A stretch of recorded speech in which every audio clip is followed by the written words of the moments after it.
Hi everyone, and welcome to the House of Pod. I'm Nadeem, one of the producers for the show. If this is your first time listening, we're a medical, sort of, podcast where we try to discuss medicine and health in a relatable way, and we'll answer questions you don't feel comfortable asking your doctor and definitely won't bring up to your friends. This episode is part 2 of our two-parter with Sharky Laguana, founding member of rock band Creeper Lagoon.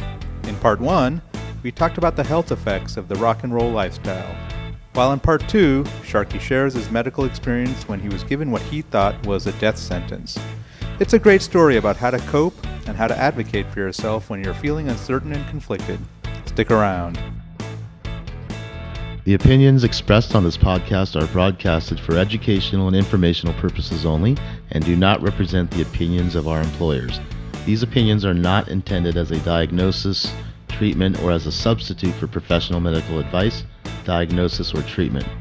Please consult a local physician or other healthcare professional for your specific healthcare and/or medical needs or concerns.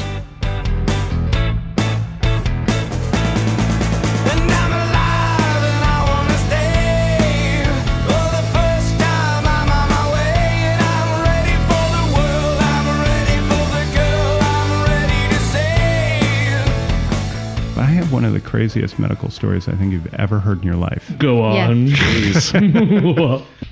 I would be remiss not to tell my own story, just because it's so off the chains, and you know, just remarkable, and I think objectively remarkable. I'm not.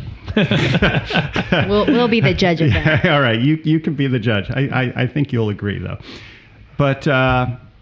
So what's the best way to tell the story? All right, so I think I'll just start. I usually tell my patients to bend over, yeah, and it won't and it won't hurt. Right. Just kidding. So this story I think starts with just sort of like an odd feeling of unwellness that I couldn't quite pinpoint, and I just assumed it was because I didn't exercise that much, maybe didn't eat that well or something. Is this recent? Sorry to interrupt. Yeah, no, this is, we're going back in time now, 2010. Okay. And so, you know, just odd feelings, and then I noticed I had a lump in my neck.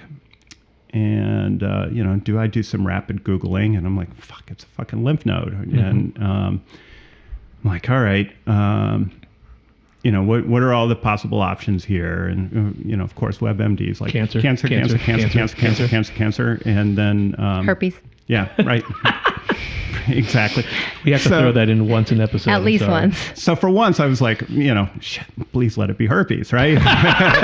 Yes. So I go see the doctor. Doctor's like, you know, you probably got an infection or something. It'll be gone, and you know, give it a couple weeks. So, you know, I'm like, okay, have some anxiety about this, but 2 or 3 months go by and it doesn't go away. So then he's like, all right, well, I can set you up with an appointment for a surgeon, and you know, we can do a biopsy and see what's going on. So we set up the appointment. We get the biopsy. Biopsy comes back clean. So it's like, okay, nothing's going on. I guess it was just some weird thing, and you know, and the surgeon really didn't have much to add to that. He was like, oh, you know, sometimes these things don't go away. It was an infection, whatever, you know, but it's all good. Don't worry about it. Meanwhile, you know, these sort of other weird things are kind of happening in the background. So like my skin starts to get these little red dots, petechiae, and my feet are really cold, you know, when I'm at work, and I'm not connecting all of these things. These are just in real time. I'm not connecting. In my mind, I'm trying to diagnose you. Yeah, I'm writing down like it's like felties or something. Yeah. So then let's see. I go to. Does anyone check your vitamin levels at this point? Yeah, I did full blood works, all normal. Somewhere along the way, I did blood works, and then I go to South by Southwest. You know, I'm at it's a big music conference, and I'm going there I think I was going there to speak, or I might have just been going there to, I forget why I was going there. It was some reason. And I noticed that I feel pretty energetic, but my legs don't. Like, I just don't want to walk. And I'm like, this is so weird, like that my legs are getting tired before I am. Yeah. I think I got this. Go on. All right. So Write it down. Write it down. Okay. Well, I think you don't. Oh! I know. Like, let you finish, and we'll diagnose going, you keep after. going. Yeah. So feel free to just blurt it out. No. I want to hear how this goes. Yeah. Well, I kind of feel like putting you on the spot and making you. Is this what? Do they ever use the term Guillain-Barré syndrome? Okay. So let's let the story continue. Okay. So like, yeah, my legs are tired. I'm like, what's going on? And then I had to go to Vegas for some conference, and I barely could get out of the airport. And I was like, dude, this is fucked up. And I'm Googling like crazy, and I'm like, compartment syndrome? I don't know, because I just started working out. And the other thing, I was at the gym. I was at the gym, and I was trying to do these hamstring exercises. And I started off, I could only do 20 pounds, which was not a lot. Then after like a week or two, I just started at the gym before all this happened. I was working out with the trainer. I was like, well, I'm going to be 40 soon, so I need to, pick up the pace in terms of, attention to health. So I could do like 20 pounds, and then like after a couple of weeks, I could only do 10. Then we had to take the pin out completely. Then I couldn't even do 0. Wow. And clearly, like, something was going on. Yeah. And I want to say PMR, polymyalgia. Oh, I like it too. But the petechiae I don't get, and the lymph node I don't get. You're getting closer. You're getting closer. So I go see this doctor in Las Vegas while I'm there, because I couldn't even barely make it out of the airport. And I'm like, dude, what's going on? And he checks me out, and he's like, well, you don't have any reflexes in your knees. And because, I did the knee tap and nothing happened. And he's like, dude, do me a favor, stand up. So I stood up. He's like, all right, stand on your toes. You couldn't. I couldn't stand on my toes. Just MS, ALS. These are all mono. Your differential is rock solid. Yeah. See, we go beyond just the poop, you guys. Yeah, right. So, this is why you have to be board certified to look at poop. Right. You got to be able to sort of rule this other shit out, right? No pun intended. So, he's like, I think you need to go see a neurologist when you get back to San Francisco. So I set up the appointment. Go see the neurologist. He does a nerve conduction study, and it does show some slowing of the nerves in my legs. And he goes, well, and this, between setting up the appointment and doing it, and then, whatever, I forget, there might have been some delay. There's always delays, right? So it's like another couple of weeks. And meanwhile, like, things are getting worse. Like, I'm starting to walk with a noticeable limp. It's becoming more challenging. So he says, I don't think you have ALS, but I want you to see the world's top specialist on ALS. It's like, fuck. So then I'm Googling ALS, like all crazy, and, freaking out about that and researching foot drop. And I'm like, well, I don't have foot drop, because foot drop's when, you can't pick your toes up off the ground. Plantar flex. I had the opposite. So it's like, what the fuck? I can't make any sense out of this. So I go see the guy, who is fantastic, by the way. And he says, again, another couple of weeks go by. Meanwhile, I'm sort of, now I'm at the point where I need help. My wife has to hold my arm. Wow. As we're walking in. And he does a spinal tap and, sort of confirms that there's nerve conduction issues. And he says, well, good news is you don't have ALS. He says, I think based on what you're telling me, sounds like a chronic version of Guillain-Barré called COPD. Sorry, not COPD, CPID? I forget what it is. CIPD. CIPD. Yeah. Sorry, COPD was what my mother-in-law had. Yeah. So, It's a lung issue. Yeah. So he's like, I think you got CIPD. Yeah. So he's like, here's what we're going to do. We're going to get you with these IVIG infusions. Yeah. CIDP, chronic inflammatory demyelinating polyneuropathy. Yes. I just Googled it. So it's basically the chronic version of Guillain-Barré. So Guillain-Barré is supposed to like sort of clear up after 4 to 6 weeks, and then your body kind of returns. Right. If you have CIDP, it just sort of continues, for a much longer period. But it should over time clear up. And so the treatment is, we're going to boost your immune system, and that'll help attack this virus that's, running. As a quick aside, is it weird that we have a professional musician in here to teach us about medicine? It is super weird. Okay, go on. Sorry. I just wanted to make sure that was noted. Yeah. So, so coming out of the doctor's office, I slip on a metal grate and immediately sprained my ankle. And this was the most intense pain I've ever felt in my life. I could literally do nothing there but lie there and just basically scream. Yeah. And, it was so funny because we had just walked out of the office. So the neurologist, here's the scream. We were right there. So he comes out, they wheel me in.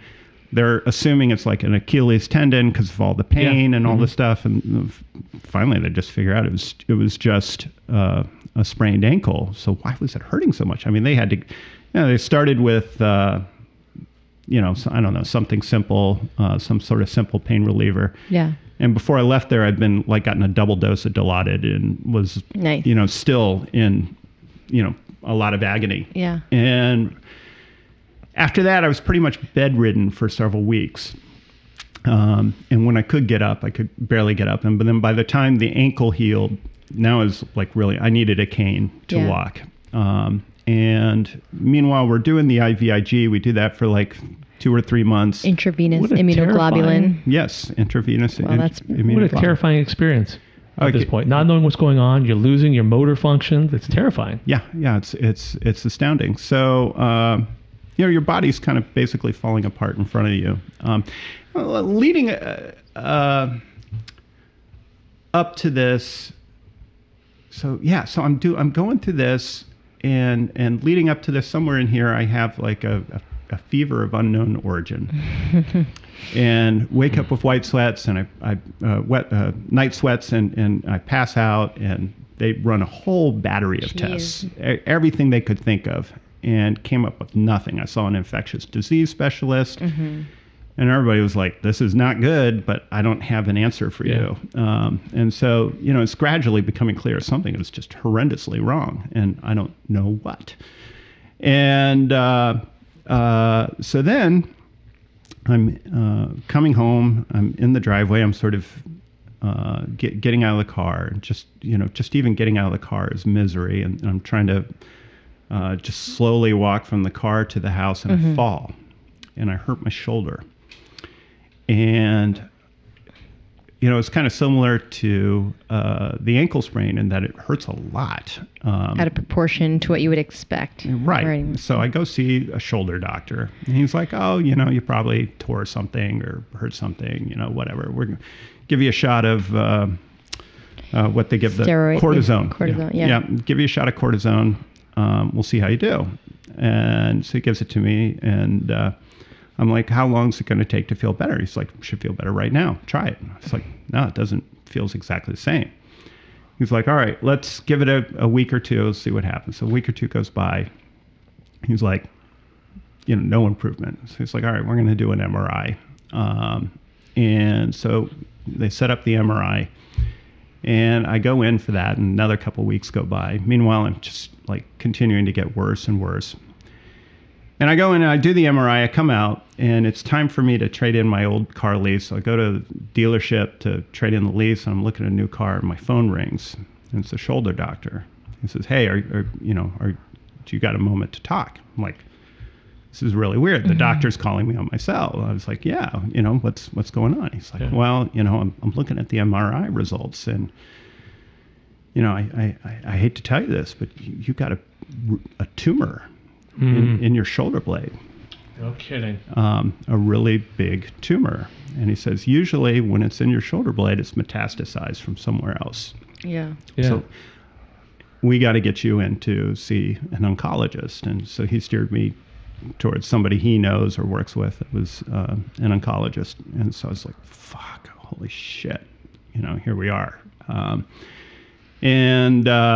assume at this point when you have a fever of unknown origin, you get scanned from like top to bottom. So I'm sort of surprised that... Yeah, I didn't... you know what, though? They might have done like...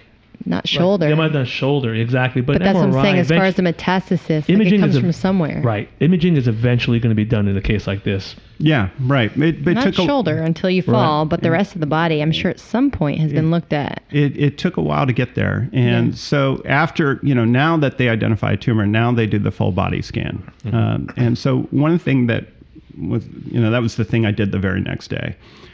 And you go in, now you're in a part of medicine where you get to see the results right away. Right. Everything's like, you don't have to wait a couple weeks. That's nice. It's an improvement of sorts. So they do this full body scan, and I can see, and anybody can see looking at the scan, that there's just one tumor. So it's like, now I'm like, okay, well, what are we looking at here? And I start researching, plasma cell tumors because that's what it's likely to be. And paraneoplastic syndrome, that sort of thing. Yeah. So, the next logical step is to biopsy the tumor. So we do that, and the oncologist brings me in and biopsies it. And, I remember they're pulling it out, and I asked the doctor that was in there. It wasn't my doctor, but a different doctor doing the biopsy. I was like, does it, look like cancer? And he's like, well, just looking at the cells, you can kind of tell that, yeah, it's something. So it's like, fuck, all right, well. Good thing you fell on your shoulder. Good thing, yeah. So, at this point, the oncologist is like, we're thinking it's going to be, probably secondary to like testicular cancer, or it might be lymphoma. Jesus. Or, something like that, some kind of oma.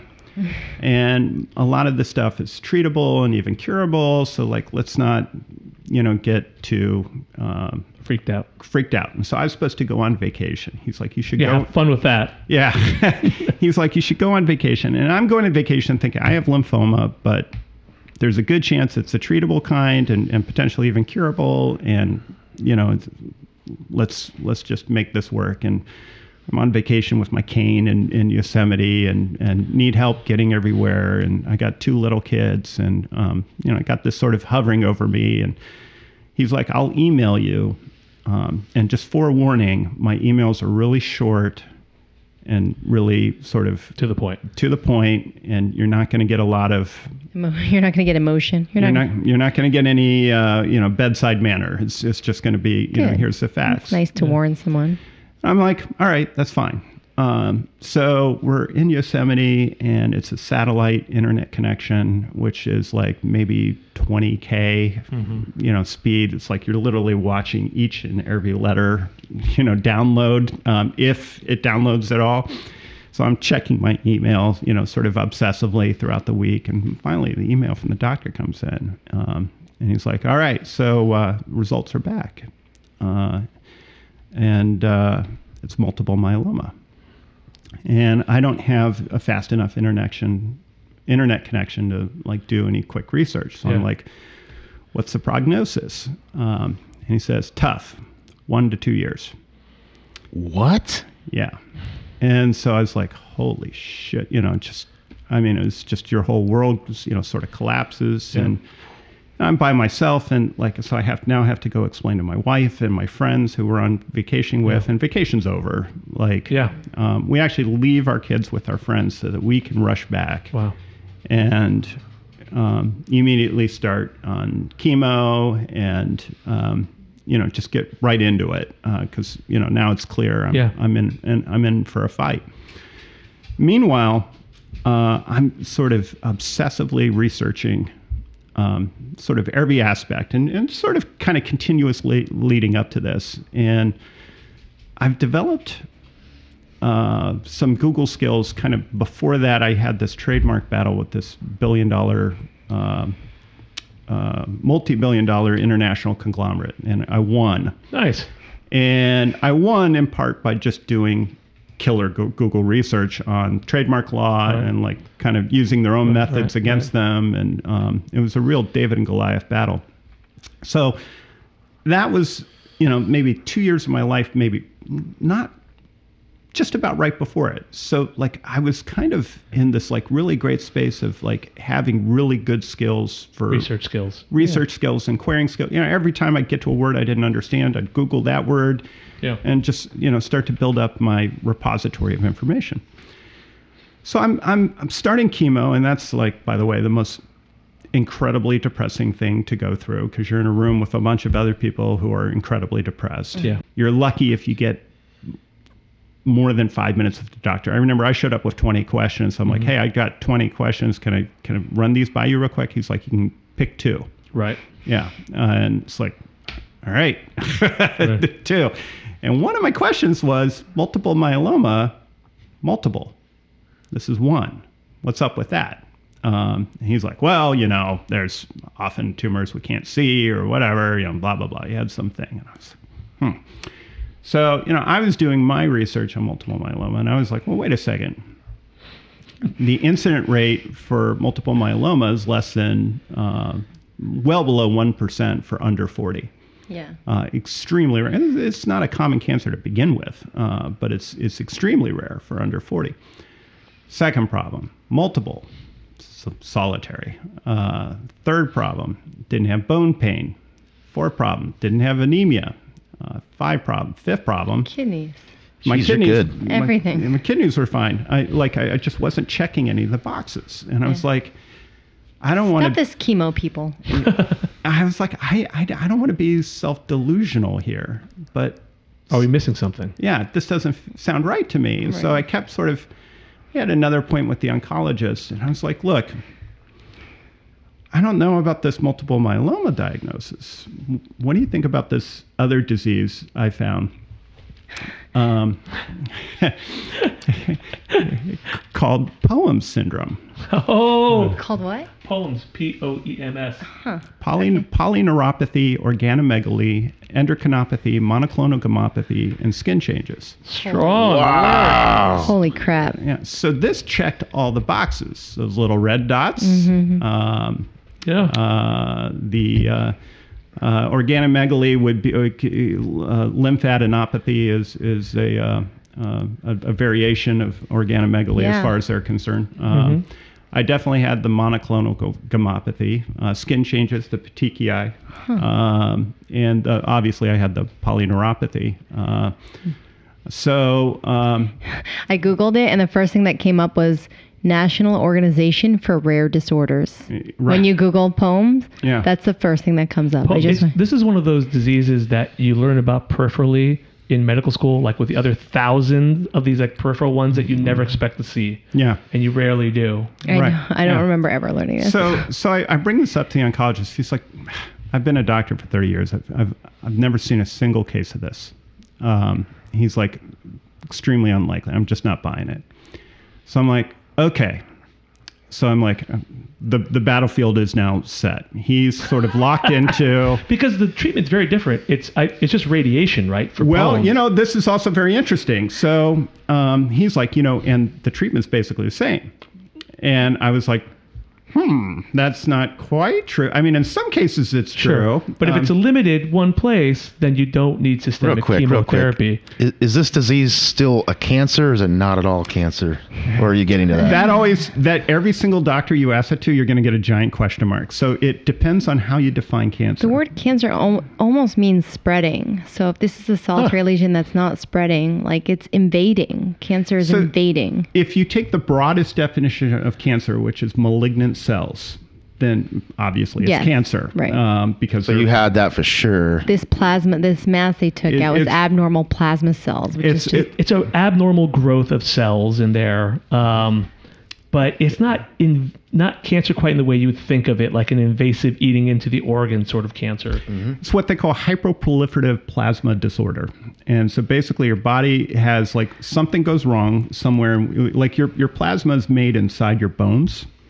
And the doctors can correct me if I'm getting this wrong. You're doing good. Yeah. The plasma is made inside your bones, and many cancers and are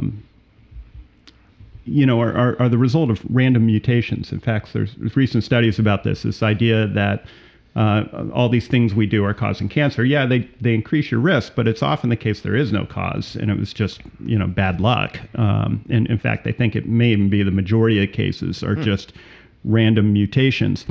So something sets up shop somewhere in your body and starts producing these abnormal plasma cells. And unlike cancer, it doesn't send these cells out and then set up new shops that then take over your whole body. It just stays right there, and these abnormal cells just keep growing and growing and growing and slowly growing. What one doctor was saying, she probably had this tumor for 10 or 15 years. And then what happens is it hits critical mass. And so as cells die, that process is called apoptosis. And as this is very good. as cells die, they release these proteins. And these proteins, either they release proteins or they release cytokines. I get a little shaky around this. Probably both. Yeah. Cytokines are just a form of this hormone, the proteins. So that process elevates this protein in your body called VEGF, vascular endothelial growth factor. Endothelial, yeah, growth factor. Endothelial, yeah, thank you. It's a mouthful, all of this stuff. Yeah. So the thinking here is the VEGF, this is what controls the production of new blood vessels. Like if you cut your finger, VEGF is kind of what goes to work to fix the blood vessels and regrow them. And some cancer treatment are like anti-VEGF, so that you stop the cancer growth, the cancer blood vessel. That's how it spreads, is by branching out and creating blood vessels to stretch and travel. So these petechiae are blood vessels. So what's happening is my body's creating too many blood vessels. So what's interesting is the part of your body... Let me ask you this question. What do you think, what part of your body, and you can stay PG, what part of your body do you think has the most amount of blood vessels? I'm asking the layman right now. Blood vessels or is that the same as arteries? So you consider those vessels too? Yeah, or? They're all vessels. They're all vessels. I would say the artery in your leg. You're right. Really? So it's not the artery per se, but it's your legs have the high, in terms of your overall body, your legs have the most amount of blood vessels. And the reason why is because to get the blood to go back up against gravity, you have to have all these blood vessels to kind of help and your biggest muscle groups are in your legs. So you need blood vessels to innervate the muscle groups, and you also need it to get the blood back up your body. So now, we see these medical illustrations that show blood vessels or red blood cells or white blood cells, and it looks like there's all this space. They're sort of like floating around, like we maybe when we were kids we saw where they shrink the doctors down in the spaceship, and they're just sort what was the name of that movie? Voyage Beyond, Inner Space. Fantastic Voyage. Fantastic Voyage. Inner Space as well. Also, Inner Space. Yeah. Inner Space was the remake. Yeah. So they make it seem like it's all this space. In reality, shit is packed in there. Even at the cellular level, it is jam-packed. And so you start making too many blood vessels, you start cutting into room for other things, like your myelin fibers, which are the how your nerve signal gets transmitted from your axonal sheath, which is sort of like your main pipe. I'm just so impressed. Now I know if like one of us has to be like Lizzie or I have to like call in sick or something, we have like a replacement to come in. So we're not laughing at you. I'm laughing like, oh my God, how are you going to explain what that is? And then you do it, and I'm like, damn. And then it makes me laugh. Yeah, right. So I get that a lot, actually. But it's really the crazy thing is it's all laid out for you on Google. and it's actually not that hard. It's not rocket science. I mean, it's sort of packaged in a way that's difficult to read, but like the beauty of Google is you can just grab that word or that sentence and I mean, the confusing thing, like your doctor and you obviously, is that multiple myeloma is a plasma cell cancer. So I understand the confusion, and also because POEMS is so rare that I can't recall even learning it. So. I mean, when you're a hammer, everything is a nail. Yeah. And he had seen countless cases of multiple myeloma. I don't have an ounce of irritation with him at all. My wife is, to this day, still very upset, thinks that he, had committed some horrible form of malpractice. And I'm like, no, dear, if I had come to me, even knowing what I know now, I would have gone to multiple myeloma long before I went to this disease that at the time let me flash forward just a little bit more. So now I'm like, hey, well, what about POEMS? He's like, I haven't seen this in like, not once in 30 years. And I see, a new patient every 10 minutes. Like, it's just, the odds are just impossible. I've heard of it, but never seen it. Yeah. So okay, I continue your quest. No, he I go back to chemo, but now I'm like, well, wait a second. I'm a person. I use my own brain. I don't, just because he's a doctor doesn't mean that he's right. Sure. It's important for you to advocate for yourself. That's always something we talk about here. Yeah. And the other half of this is, if it is this thing so incredibly rare, it would make sense that he wouldn't be able to see it. Yeah. And I need to be careful that I'm not trying to convince myself I'm not dying. Right. I need to be careful. I'm not trying to sell myself a story that I want to hear. Yeah. But I also need to just follow the facts and go where the facts go. I'm doing more and more research on POEMS, and I noticed that one doctor is either cited or is the author of every piece of literature on this thing. And to give you an idea of just how rare this is, I think at the time I was diagnosed, there was only maybe 100, 200 people that had ever been diagnosed. Wow. And most of them had been in China. And in fact, the original name of the disease was after a Chinese researcher who sort of identified it, was Crow-Fakoxi syndrome. I did not know that. Yeah. So I have to think about your kids. Mainly I'm thinking about my youngest, who was 2. And I was thinking, we don't form memories until we're 4.5, 5 years old. Yeah. So how do I make it long enough so they have some memory of you? Some memory. I've had that. Yeah. So it's all about, how can I buy a couple months? How can I just, buy time. How can I buy time? So I talked to my neurologist. I'm like, hey, take a look at this. So he calls me back. It's 10:30 at night. I'm lying in bed. He goes, Sharky. I'm like, yeah, what's up? And he goes, I just spent all day looking at your charts with a radiologist. Mm-hmm. He's like, dude, you're right. We think you're right. We think you got POEMS. And I'm like, wow. And I'm like, that's fucking amazing. I said, what happens next? I just had the bone marrow biopsy. He goes, well, I think it's going to come back clean. I was like, dude, that's like, I mean, you guys know. Life-changing. Doctors never talk about what the results are going to be before the results actually show up. So for him. Because you don't want to let that person confident. down. I mean, I'll never say I think it's going to be normal, but I have said, like, I want to prepare people. If I see cancer, I'm like, the biopsies aren't back yet, but I'm 99% sure this, because I want to prepare people, and I want it to be like the shocking news when I call them or see them. Yes. So preparing people for negative news is one thing. Prepare, to get in front of it and say something positive, I think is much harder because of, what you're setting up. Right. And so like, that was an incredibly powerful moment. And so, I had to go in for chemo the next day. It was like my 3rd or 4th round. Yeah. And I'm lying there getting chemo, and the oncologist walks up and he says, hey, I got your bone marrow biopsy results. I go, and? He goes, they're clean. Whoa. And I was like, that's good, right? He goes, he's like, yeah, anytime less disease is better. He's like, it's great news except for the 3 rounds of chemo you just had. Well, hold on. Treatment is he still thinks I have multiple myeloma, and he is not committed to POEMS yet at this point. So he's like, I'm a version of multiple myeloma that has less disease. We caught it early is kind of what he's saying. And I'm like, well, now will you buy me on my poems theory? And he goes, well, where's the endocrinopathy? I was like, dude, I've been trying to tell you, like, my boobs are fucking killing me. And they're like big. And gynecomastia, that's your endocrinopathy, which is an endocrine disorder. That's what that word means. And endocrine is the hormone that drives stuff like everything. Pretty much everything. Breast growth, right. For example. So he's like, oh, well, treatment's the same either way. And I'm like, bull motherfucking shit. That is not true. But I'm not going to argue about it.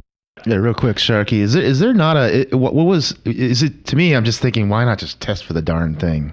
Is it a hard thing to test for? It's not that easy to test for. Is that the problem? Yeah. Like, I would think the doctor would just do it. Actually, at the time I was diagnosed in 2010, there wasn't really a biomarker that, they could only rely on clinical analysis of symptoms, which is this. Yeah, it's so rare, so that makes sense. This is the problem with some diseases in medicine, is that it's a constellation of things, and there's not one x-ray, there's not one CAT scan, there's not one blood test, there's not one thing. You have to take the whole picture and put it together, and that's what we call like a clinical diagnosis. Because again, that's why it's so challenging. That's our patients with like irritable bowel syndrome and Crohn's disease frequently, like real processes, but we just don't have the one thing. It's really frustrating. They actually do have a biomarker now, which is, I mentioned the VEGF. So if you run a plasma VEGF analysis as opposed to a serum, and you have to do the plasma because the serum, I forget, it either has too much or not enough plasma cells or something. It's hard to screen out the stuff. You get too much noise. You get more signal with a plasma VEGF blood test. And then if that is above, I think, 500 mgl, does that sound right? This is is out of our wheelhouse at this point. You lost me at CIDP. Yeah. That was. But once you're over 500, 98, 99% you have poems. But we didn't know that back then in 2010. So I'm like, hey, can you call the guy at UCSF and just tell him to look at it? So we go in there, and now I'm desperately ill. I need somebody to hold my arm just to even walk. And we go in there and we wait, and so he comes in and he says, hey, Sharky, so we've looked at all your scans and your blood tests and everything, and have you ever heard of something called POEMS syndrome? I'm like, yeah, I've heard of that. A little bit. And he goes, well, that's what we think you have. And, another thing we want to say is your neurologist is remarkable for being able to spot this. Were you like, thank you, my name is Dr. Laguana.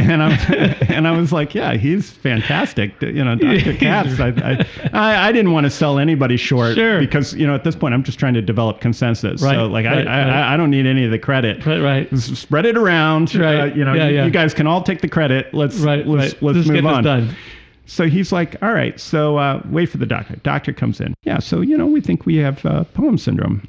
And I go, well, prognosis on that is pretty good. And he goes, well, it can be, but only in very special patients. My experience is, it's not so great. Wow. And I'm like, okay. His experience, that's like one. Yeah, it was, I think he had like two, but they were senior citizens with diabetes. And, so that was sort of the other thing is like, when you go through this, you see these things like, 5-year survival rate. Well, that means something if all the people getting diagnosed are 20. But if everybody getting diagnosed is 75, then, you're sort of competing with natural lifespan here. So it's and the data can be terrifically misleading. And this entire experience was a very visceral, upfront look at all the different ways data can steer you wrong. Yeah. And, it sort of changed everything about how I look at in terms of bias and observation bias, confirmation bias. I became sort of obsessive about looking for these things in myself. And now I see them all the time. It's sort of amazing how much of a slave to our own biases that we are. Yeah. But so, he's like, well, so what I would recommend is a stem cell transplant. That's the treatment. And I'm like, geez, at this point, I think I've read every paper on this disease, and that is just not the frontline treatment for a solitary plasmacytoma. If it was systemic, I would agree. I'm in. Sure. Sign me up. I thought radiation to that spot, but I mean, obviously, this is, like I said, out of our wheelhouse. But I felt like that would have been a reasonable approach. You're actually dead on. So GI rules. Yeah. So I emailed this doctor at the Mayo Clinic after seeing that she's sort of the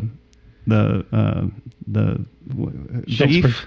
Who's the Woody Allen character? Guru. Zelig. She's the Zelig of poem syndrome. Everywhere you look, she keeps popping up. So I email her. And I say, 40-year-old males, 9 millimeter plasmacytoma, 9 centimeter plasma. What's centimeter? Yeah, 9 centimeter plasmacytoma. Yeah, it's a big one. That's why they said 10 to 15 years that I'd probably had it. And distal neuropathy, and the doctors want to do a stem cell transplant and chemo. What do you say? She writes back like 15 minutes later. Writes back right away. She's like, why are they fucking around with chemo if it's a solitary and stem cell if it's solitary plasmacytoma? Radiation should be enough. And I'm like, great. Can you tell them that? And she's like, well, I'd have to see you. Mm-hmm. So I'm like, all right, how soon can I get an appointment? And, then it's this whole new round of like, going through the whole workup again. I got to, get an appointment. I got to book plane flights and hotels because I got to get out to Rochester. Meanwhile, I turn off the chemo. And that must have been a little scary too.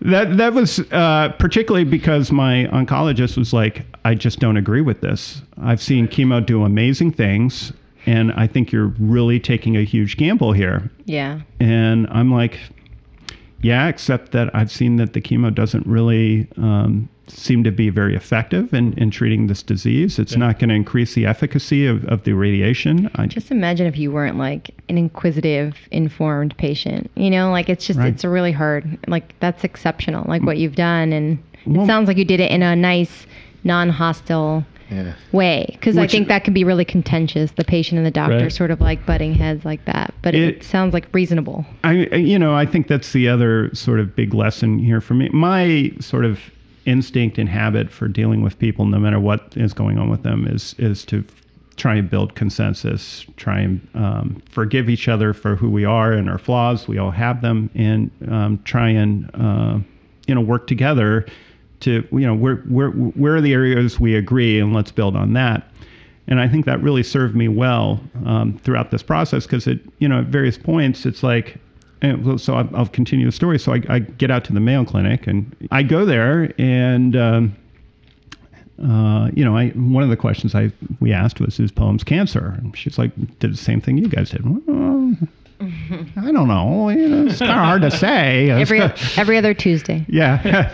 So, and then the other question was, does this look like Poems to you? And she said yes. And it's okay. Well, what's the prognosis? And she says, 2-3 years.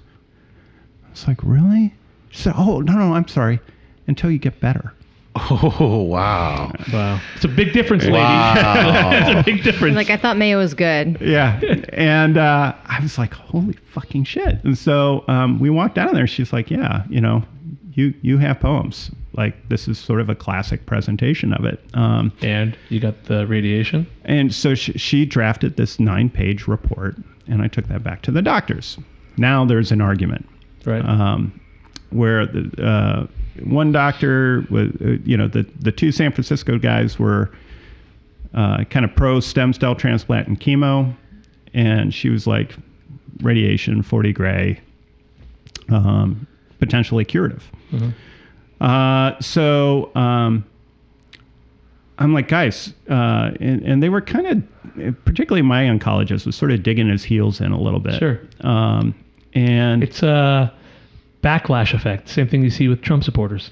Not to get too political, but you've gone that far. It's hard to back down, even when faced with evidence to the contrary. The UCSF guy, though, was maybe a hair more sort of open to it. Yeah, like open. And so I emailed the report, and I'm like, all right, so I'm really struggling here, because like I feel like I need everybody to be on the same page. And when there's 2 varying opinions and my life's at stake, that's anxiety producing.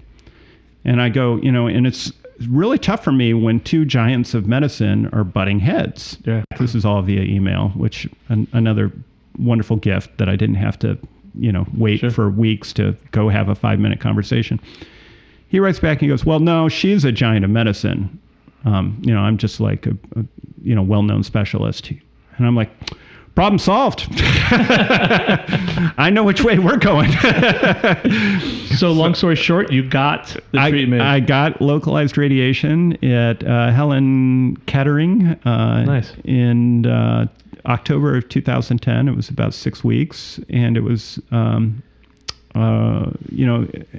that point now, just even a 1-inch curb would be enough to, bring me down. Like I the doctor was like, you need to have a walker, but I was really stubborn, and I was like, I'm going to make it work with the cane. Yeah. And I had a couple spills and falls, particularly as I went through physical therapy, and then we did the radiation. But then the worst part was, she's like, okay, after we do the radiation, it's going to be 6 to 8 months before you see any improvement. You're not going to notice anything.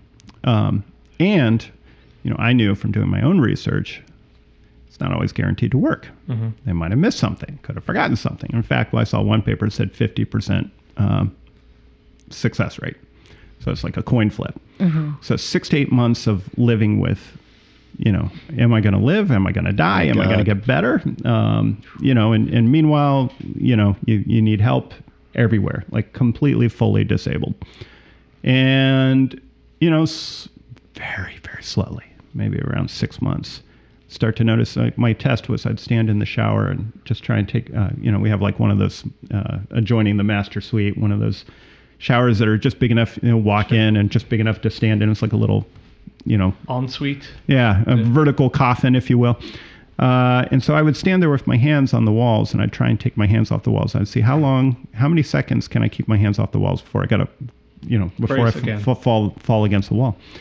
So for, a year, I could do about 4 to 5 seconds before I'd touch a wall. Like that was all I could do, because the thing that happens when your nerve speed slowed down, it's kind of like you're drunk in your legs. So when you're drunk in your head, what happens is your brain gets really slow. The alcohol slows down the cells in your brain, its ability to process. So your legs are sending nerve signals. Yeah.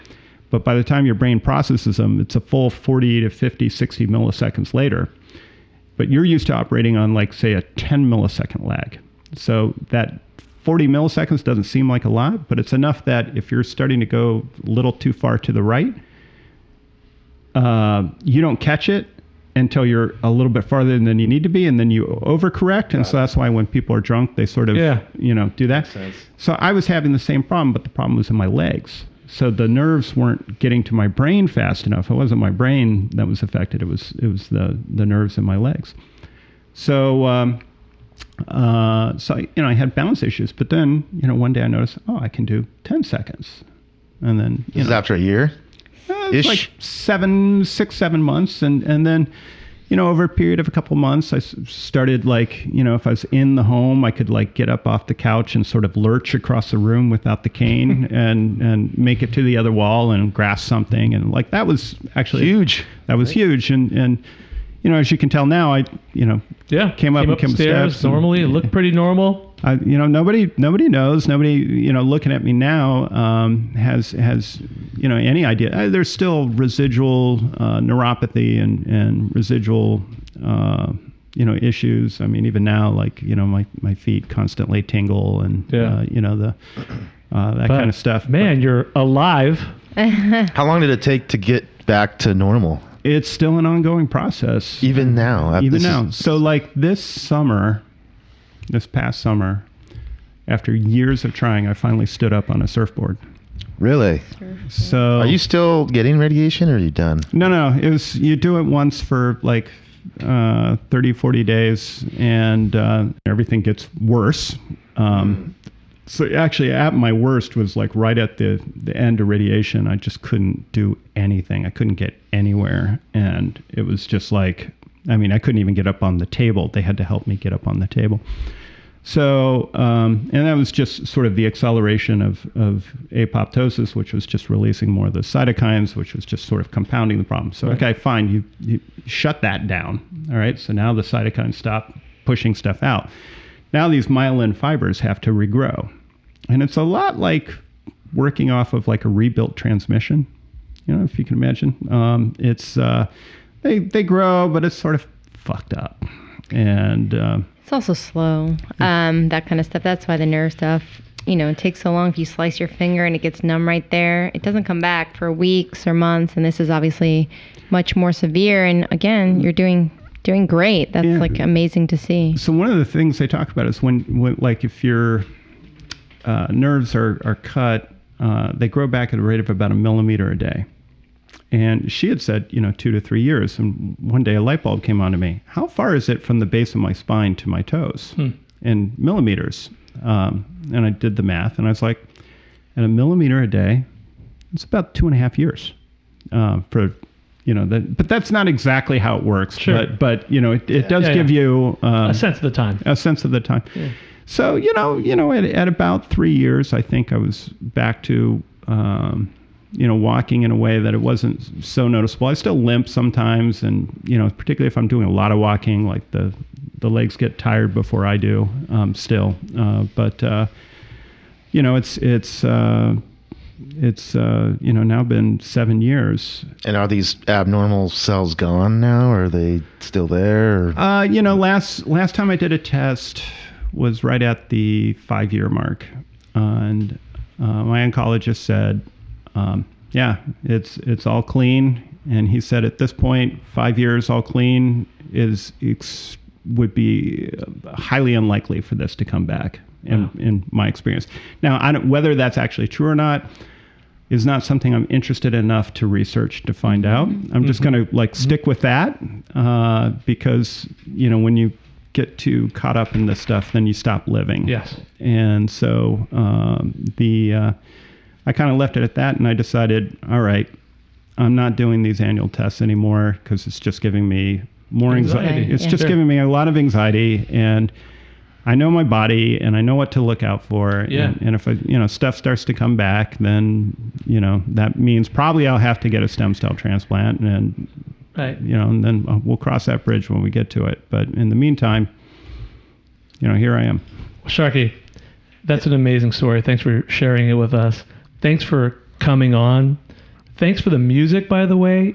I'm sure you've heard this a billion times, but for me in particular, during medical school, very long hours can be super depressing. Internship is the same sort of thing as is residency. You really need something to cling to, and your music was a big part of that for me. Thank you. Same here. Really.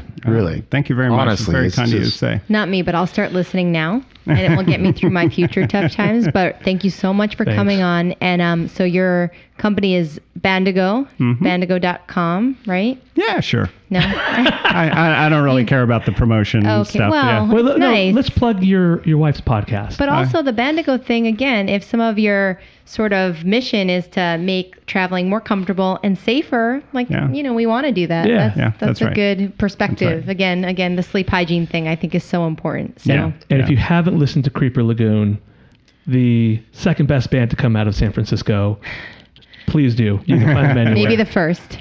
They're up there with Resurrection. Yeah, I think we're on Resurrection's coat laurels or coattails. We'll get there if we keep working at it. Right. Thanks, Sharky. And you mentioned the podcast. I will plug that please. because it was so important to my wife. But she has a podcast. I was late to this podcast because we were recording that one. It's called Housewifery. It's two Jewish ladies kvetching about everything. Just like us, two Jewish ladies. Yeah. Kvetching and schlepping all day long. And they are very, very funny and astoundingly honest. And it's actually pretty interesting podcast. So if you get a chance, check it out. We will. Thank you so much, Sharky. All right. Thank you, Sharky. Thank you. We hope you enjoyed this episode, and as always, if you have any questions you want us to answer on the show, shoot us an email at hopquestions@gmail.com or leave a voicemail at 408-444-6623. Please like us on Facebook, follow us on Twitter, and review us on iTunes, and tell your friends about the House of Pod. See you next time. All anecdotes and patient-related details were changed with respect to date, sex, and certain details so that patient identification is not possible.